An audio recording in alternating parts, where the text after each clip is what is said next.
Então, boa noite. Nosso trabalho é sobre a Idade Média, com os autores Agostinho, Tomás e Aquino.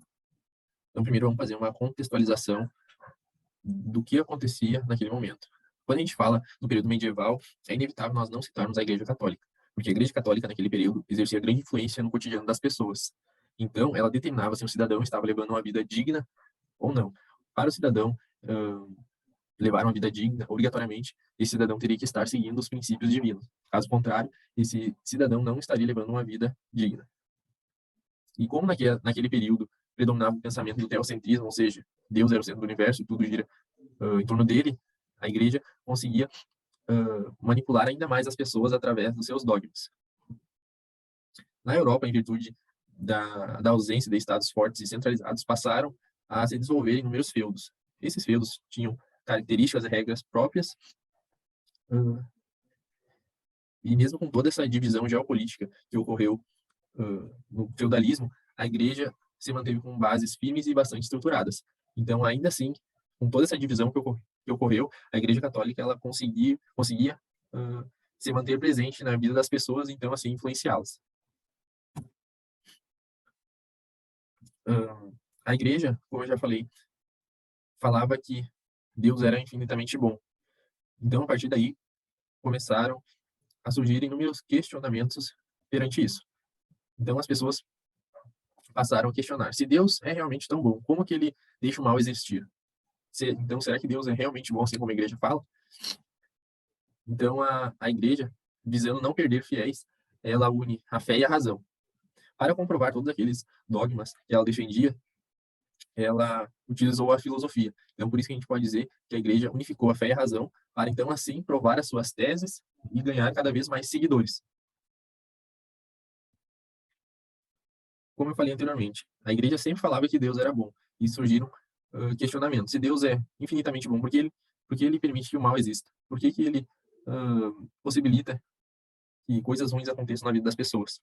Então, surgiram alguns filósofos que buscaram entender um pouco mais essas teorias, e então acabaram desenvolvendo teorias também, que são o Santo Agostinho e o São Tomás de Aquino.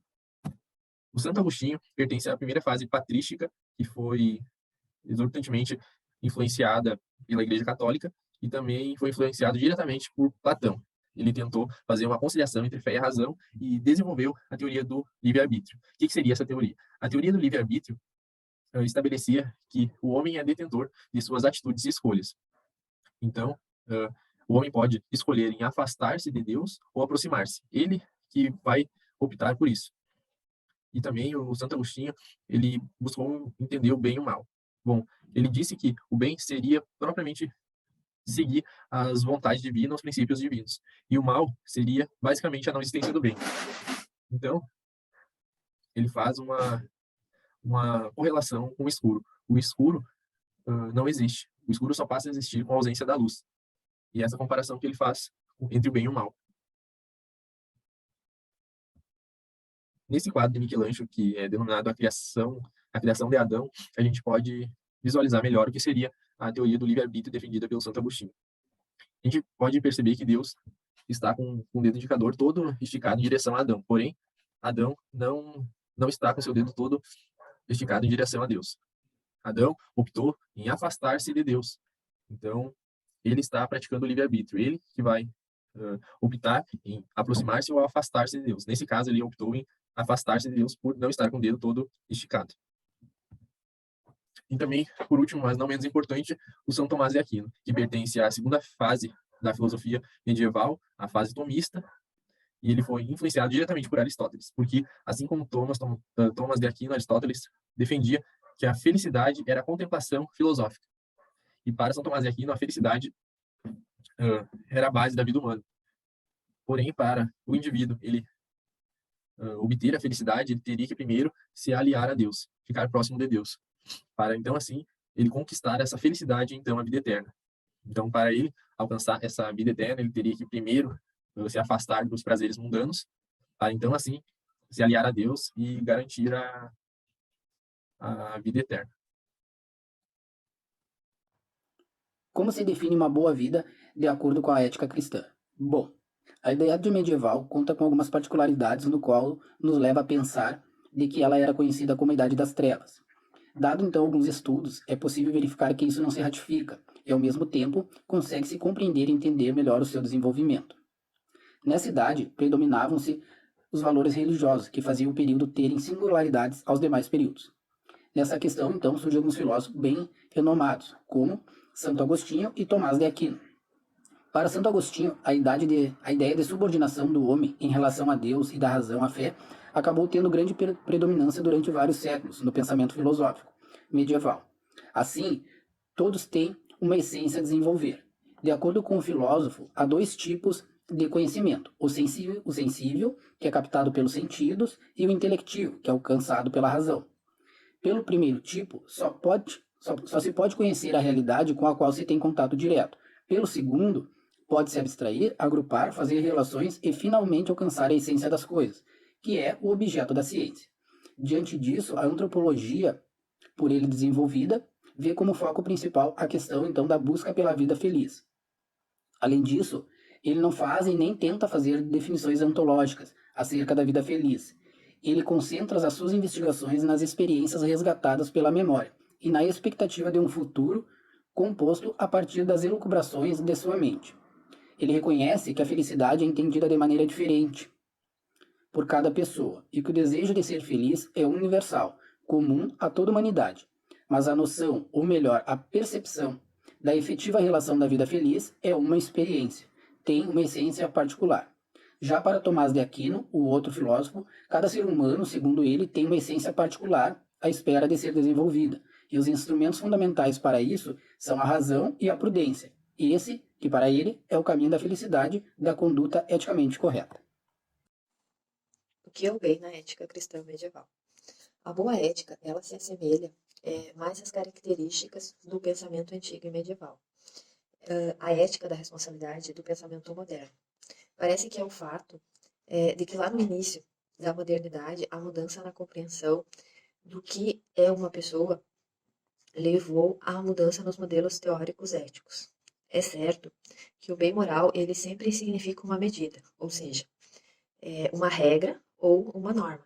Com isso, pressupõe-se um sentido de comportamento e a possibilidade de uma pessoa obrigada a escolher. Ou seja, mais precisamente, porque deve ser uma necessidade física e não uma ordem. Bom, primeiramente nós vamos falar sobre ação ética. Ser ético é agir com a ética e com a moral. Nesse sentido, o que é moralmente correto é estabelecido por convenção, de acordo com cada sociedade, pois o que é certo para alguma sociedade pode ser errada para outra. A ação ética tem por objetivo abordar essas questões que desenvolvam uma visão fundada sobre a importância do desenvolvimento de hábitos sadios, até mesmo aprimorar a personalidade quanto pode ser errado em outras. A ética tem um valor extremamente prático e direto, que ultrapassa o individualismo, pois a ação ética impacta positivamente nos nossos valores, gestos honestos e íntegros, que condizem com ações justas perante a sociedade. Bom, enfim, o que é a ação ética, né? É um movimento que visa fazer com que os cidadãos vivam de forma ética em suas atividades tanto profissionais quanto pessoais. Então vamos falar um pouco da biografia do Santo Agostinho. Santo Agostinho ele nasce no dia 13 de novembro de 354. Ele foi um grande filósofo, escritor, bispo e teólogo cristão africano, e ele foi um dos primeiros elaboradores do pensamento cristão. Ele nasceu em Tagate, que era uma cidade no Mídia, uma cidadezinha do norte da África, dominada pelo Império Romano. Ele foi educado em Cartago, que era a referência do paganismo no Ocidente Latino. Posteriormente, quando ele volta para sua cidade natal, ele abre uma escola particular onde dava aulas de retórica e gramática. Posteriormente, ele foi influenciado pelo Ambrósio, que era um bispo de Milão, e então foi convertido ao cristianismo, e a partir daí passou a dedicar grande parte de sua vida à fé. Posteriormente, ele faleceu em Hipona, numa cidade da África, no dia 28 de agosto de 430. Ele foi, então, canonizado pelo Papa Bonifácio VIII como doutor da Igreja e depois, posteriormente, como Santo Agostinho. E aqui a biografia do São Tomás de Aquino. São Tomás de Aquino, ele nasceu em 1205 em Aquino, uma cidade italiana, e ele é de família de nobres, então ele teve um grande acesso à educação. Anos mais tarde, em Nápoles, ele estudou artes liberais, onde veio a abandonar o curso em virtude da sua vocação religiosa, ingressando na Ordem dos Dominicanos, em Paris. Quando, quando ele volta, quando ele volta para Paris, ele se gradua em teologia e segue a carreira de professor. Mais tarde, ele viaja para participar do Concílio de Lyon, adoece e vem a morrer no mosteiro cisterciense de Fossa Nova aos 49 anos de idade.